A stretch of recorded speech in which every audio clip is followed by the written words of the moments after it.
Ağcabədi şəhərində əsən güclü külək bir sıra fəsadlara səbəb olub. APA'nın yerli bürosunun xəbərinə görə, ötən gecə qeydə alınan güclü külək nəticəsində şəhər ərazisində iri gövdəli ağaclardan biri aşaraq Mercedes-Benz və VAZ-2106 markalı minik avtomobillərinin üzərinə düşüb.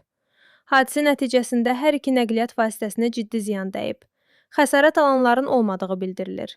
Yağışda küləkli hava idi, müştərim var idi, elə bil mən taksi işləyirəm. Müştəri cəhd vurdu, onu ünvanına apardığım zaman yolun kənarında olan, yəni yararsız vəziyyətdə olan ağac getdiyim yerdə qırıldı, düşdü maşınımın belinə. Allaha şükür olsun ki, heç bir xəsarət alanımız yoxdur. Hərəkətdə olan zaman ağac bir ani momentdə üstümüzə düşdü. Hərəkəti dayandırdıq.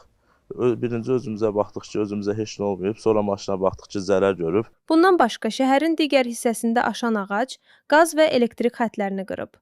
Əraziyə aidiyyəti qurumların əməkdaşları cəlb olunub. 13 maydan 14 maya keçən gecə Ağcabədi şəhərində güclü yağışların yağması və güclü küləyin əsməsi nəticəsində şəhər təsərrüfatına ziyan dəyibdir.